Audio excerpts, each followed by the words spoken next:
IPL 2026ની final અમદાવાદના નરેન્દ્ર મોદી સ્ટેડિયમમાં રમાવાની છે, પરંતુ ગુજરાતના હવામાન વિભાગે આગાહી કરી છે કે અમદાવાદની અંદર આજે 31 મે 2026ના દિવસે ભારે પવનની સાથે સામાન્યથી મધ્યમ વરસાદ પડવાની આગાહી છે।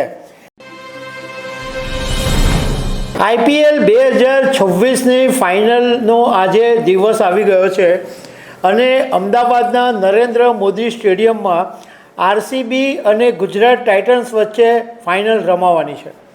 પરંતુ સવાલ એ છે કે જે પ્રમાણે હવામાન વિભાગે વરસાદની આગાહી કરેલી છે, તો શું અમદાવાદમાં આજે વરસાદનું વિઘ્ન આઈપીએલની ફાઇનલમાં નડશે?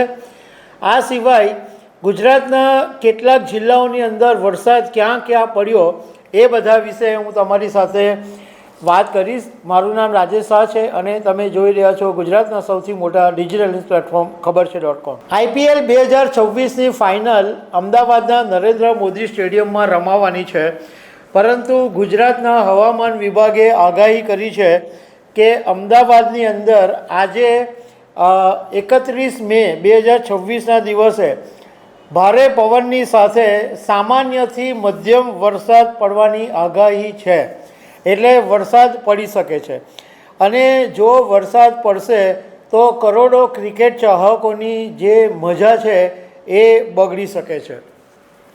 હવે ગુજરાતના બીજા જિલ્લાની વાત કરું તો સામાન્ય રીતે દેશમાં કેરળમાં ચોમાસાની એન્ટ્રીથી શરૂઆત થાય અને 1 જૂનથી કેરળમાં વરસાદ શરૂ થાય અને એ પછી ગુજરાતમાં બીજા સપ્તાહની અંદર વરસાદ આવે। પહેલાં એવી આગાહી હતી કે કેરળની અંદર એક સપ્તાહ પહેલાં વરસાદ આવી શકે, પરંતુ એ પછી શ્રીલંકાની પાસે વરસાદ અટકી ગયો અને કેરળમાં હજુ વરસાદ પડ્યો નથી અને હજુ એકાદ સપ્તાહ પછી કેરળમાં ચોમાસું પહોંચે એવું જાણકારો માની રહ્યા છે। પરંતુ ગુજરાતના હવામાન વિભાગે કીધું હતું કે 31 મેથી 3 જૂન સુધી ગુજરાતમાં પ્રી મોન્સૂન એક્ટિવિટી થઈ શકે છે અને એને કારણે 31મીએ વહેલી સવારે ગુજરાતમાં મહીસાગર, સાબરકાંઠા, અરવલ્લી, મહેસાણા, ગીર સોમનાથ, અમદાવાદ આ બધા વિસ્તારોની અંદર ભારે પવન,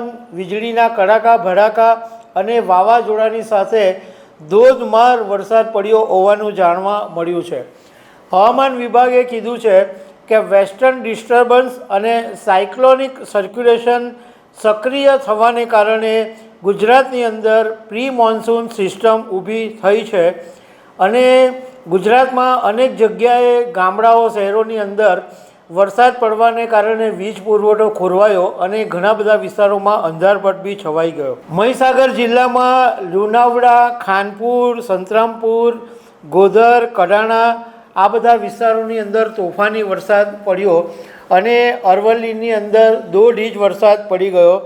હિંમતનગરમાં 8 તાલુકામાંથી 5 તાલુકામાં વરસાદ પડી ગયો। બનાસકાંઠામાં પણ વરસાદ પડ્યો। અમરેલીના રાજુલા પંથકમાં અને ઉના તાલુકામાં ધીમી ધારે વરસાદ પડ્યો। હવામાન વિભાગે માછીમારોને 5 દિવસ દરિયો નહીં ખેડવાની પણ સૂચના આપેલી છે। હવે આજે જે પ્રમાણે હવામાન વિભાગે ગુજરાતમાં વરસાદની આગાહી કરેલી છે, એમાં કચ્છ, બનાસકાંઠા, પાટણ, મહેસાણા, સાબરકાંઠા, અરવલ્લી, મહીસાગર, પંચમહાલ, દાહોદ, છોટાઉદેપુર, નર્મદા, તાપી અને ડાંગ આટલા જિલ્લાની અંદર વરસાદ પડી શકે છે અને 1 જૂને બનાસકાંઠા, પાટણ, મહેસાણા, સાબરકાંઠા, અરવલ્લી, ગાંધીનગર, મહીસાગર, દાહોદ, વડોદરા, છોટાઉદેપુર, ભરૂચ, નર્મદા, સુરત, તાપી, નવસારી, ડાંગ, વલસાડ, દાદરાનગર, અમરેલી, ગીર સોમનાથ અને દીવ। એટલે જે પ્રમાણે હવામાન વિભાગે કીધું છે કે અમદાવાદની અંદર વરસાદ પડી શકે છે, હવે જોવાનું એ રહે છે કે આઈપીએલ તો 7:30 વાગે શરૂ થાય છે, તો એ સમયે વરસાદ પડે છે કે કેમ? જો વરસાદ પડશે તો મેચની મજા બગડી શકે છે। તો દર્શક મિત્રો, આવી અનેક વાતો સાથે અમે તમને મળતા રહીશું। આભાર।